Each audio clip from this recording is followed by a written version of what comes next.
Everything being considered, the fifth dimension is never discussed.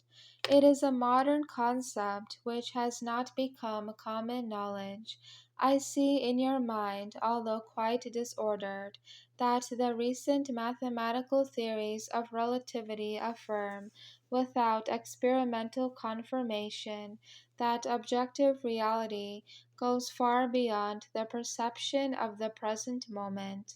It embraces all the history of the universe in perpetual existence from its creation. You have this notion very ingrained in your memory. Objective reality does not happen, does not succeed, is not annihilated, it simply exists. And only our God is fully able to embrace its majestic importance. This is very certain in spite of the fact that this knowledge is not generally known. It is unmistakable that cosmic reality should include, beyond what happens in the present moment, the ordered, chronological accumulation of every act of the existence of beings. Why did you tell me that the idea of the past is not real? The idea of the past is purely subjective. It does not correspond to the majestic and eternal universal reality. If what has happened has not ended, it is incorrect to say it has already passed. Why hasn't the existence of the mysterious fifth dimension been experimentally proven? Because the experimental capacity of the scientists is intensely anchored to the present. They only observe and modify things in the lapse of the actual instant. They are unable to see or alter past events, which persist, however, intact and alive, just as they happened. However, the spiritual and most intelligent souls of these learned relativistic scientists permit them to consider and express their mathematical conclusions, which in this case are in agreement with divine revelation. In such case, the idea of created eternity is useless in a practical sense. Not at all. The fifth dimension can serve philosophy to honor the truth and clarify cosmological ideas, and theology, even the magisterium of the Church, can better discern within their theoretical scope dogmas relating to Christian eschatology. Clearly, created eternity does not have applications in the natural sciences.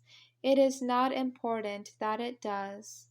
Created eternity is most valuable in religion, she added. It shows the decisive importance of every act and circumstance we lived on earth.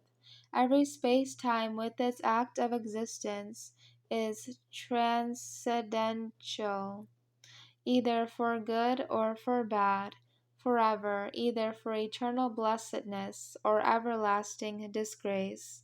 Not only is the grand total or subtotal of every reconciliation and encounter with our God important, but every response to divine grace is most important.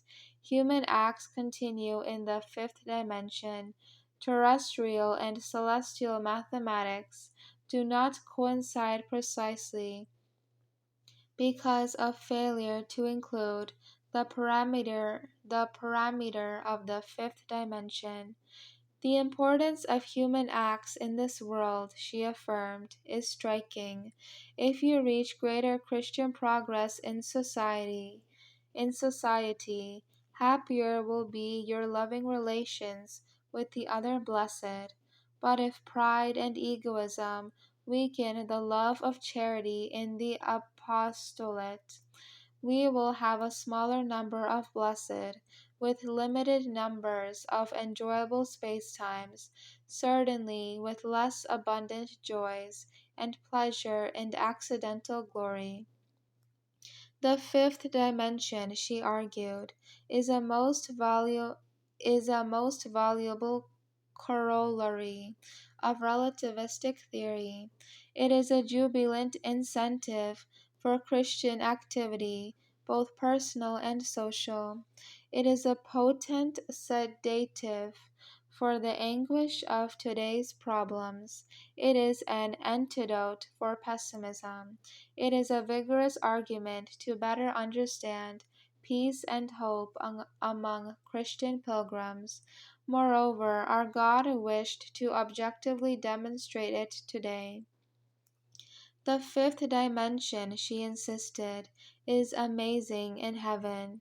After the end of traveling humanity, the glorified will return to the past to fulfill those honest desires that were frustrated in this world.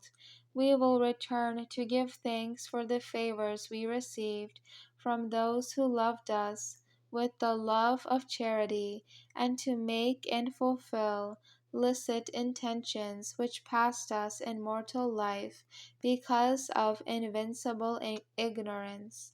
This will be achieved by using modified times similar to this one in which we have placed ourselves, or also resorting to the sixth dimension.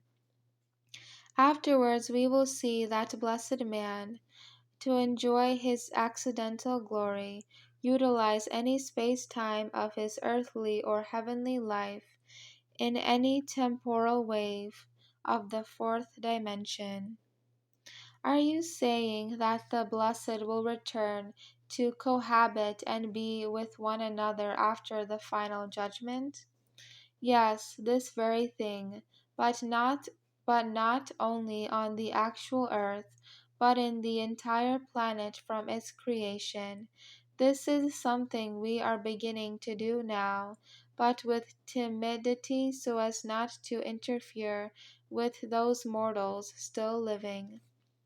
We do it with great caution, given the state of interdiction which governs the earth due to sin. Nonetheless, after the final resurrection, it will be something grandiose for the blessed. Reunion with those who loved them with charity, truly amiable cohabitations, fulfillment of honest ideals and illicit loves, in a fruitful, celestial manner, the encounter of unknown persons from the same epoch or diverse periods of history, and the discovery of new and most enjoyable loves of accidental glory. How is that? I asked in amazement. In this world you have known only a very few women in which you have had interest from the great number which our God has designated for your glory. You didn't even have time to admire all the beautiful women who were your contemporaries. Remember, it is enough that you feel a loving attraction to complete the bond of reciprocal love in heaven. Thanks to the fifth dimension, you will interact abundantly, and you will discover unsuspected loves which you will fulfill in accordance with the most enjoyable heavenly norms, not just in your time, but in future and past times. A little later you will get a glimpse at human love in accidental glory.